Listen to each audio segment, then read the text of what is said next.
Eu sou Paulo Nogueira Batista e queria hoje comentar brevemente um aspecto da situação econômica e política brasileira que incomoda muita gente. As críticas ao governo Bolsonaro são crescentes, mas há uma tendência em muitos setores, aparentemente, a poupar Paulo Guedes e sua equipe. A mensagem mais ou menos, mais implícita do que explícita a essa altura é que a área econômica do governo é algo que merece ser preservada de alguma forma.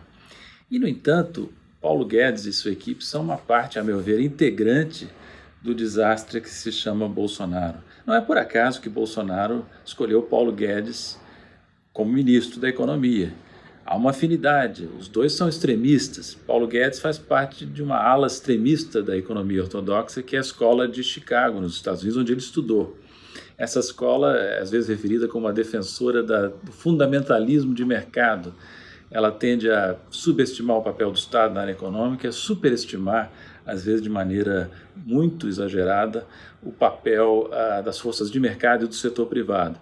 Aplicado ao Brasil, na gestão Paulo Guedes, o que nós vimos foi isso.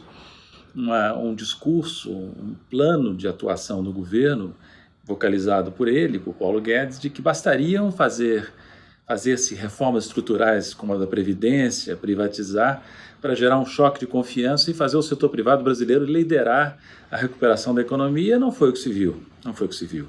A economia estava se arrastando e ia continuar se arrastando, mesmo sem o choque provocado pelo coronavírus. Veio então o coronavírus e aí foi que ficou mais clara a inadequação da equipe econômica aos desafios de uma economia moderna, especialmente em um momento de crise. Não sei se vocês lembram, mas a primeira reação da equipe econômica do governo Bolsonaro diante do desafio do coronavírus foi dizer que a melhor vacina contra o vírus seria a continuação das reformas estruturais.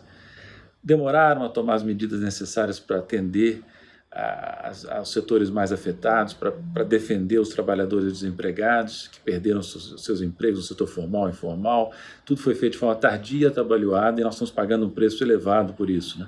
Mas não é só na área econômica, viu, que o governo Bolsonaro, que Paulo Guedes tem contribuído para o rebaixamento do Brasil, para a nossa crise. Também na área internacional. Não podemos esquecer que o ministro da Economia, ele representa politicamente o país em instituições internacionais importantes, como o Fundo Monetário Internacional, o Banco Mundial, o Banco Interamericano de Desenvolvimento.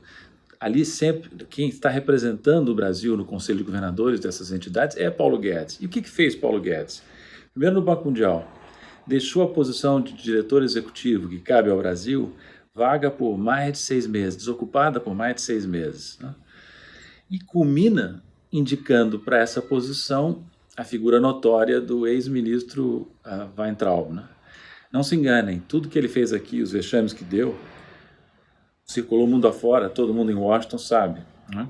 Então, quando Paulo Guedes indica este nome para ocupar uma posição importante de diretor executivo no Banco Mundial, isso é visto como um rebaixamento da imagem do Brasil, faz um estrago considerável, né?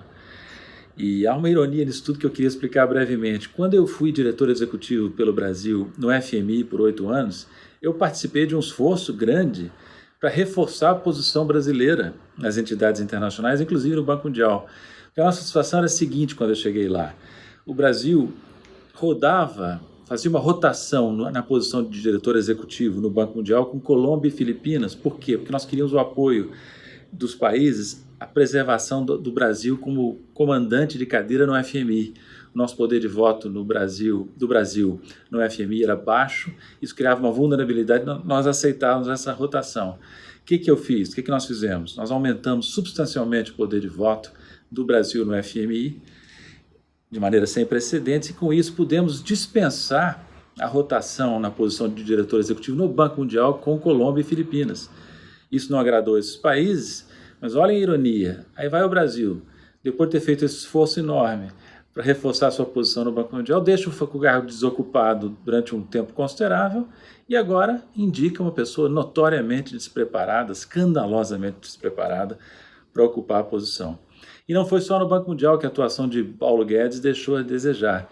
Ele também é governador do Brasil no BID, o Banco Interamericano de Desenvolvimento, que é um banco importante para a América Latina. Lá existe a seguinte situação, em poucas palavras. Vai haver a eleição para presidente do BID, em breve. presidente do Banco Interamericano de Desenvolvimento. E lá existe uma regra não escrita, mas que tem sido sempre respeitada pelos Estados Unidos e pelos outros países membros, que é de reservar a posição número 1 na administração de presidente a um latino-americano. Como se comporta Paulo Guedes? Primeiro apresenta um candidato obscuro para a posição, contando aparentemente com apoio americano, baseando-se, ao que parece, na suposta relação especial que existe entre Trump e Bolsonaro. Os americanos, como costumam fazer com gente subserviente, atropelaram as pretensões de Paulo Guedes, né?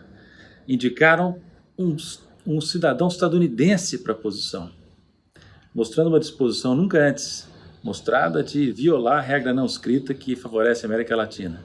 Como é que reage Paulo Guedes? Assina junto com Ernesto Araújo uma nota dando boas-vindas à candidatura americana e, portanto, boas-vindas à tentativa americana de quebrar a regra não escrita que favorece a América Latina no Banco Interamericano de Desenvolvimento. Portanto, em resumo, Paulo Guedes é parte destacada e integrante do desastre chamado Bolsonaro, tanto na área econômica como na área internacional.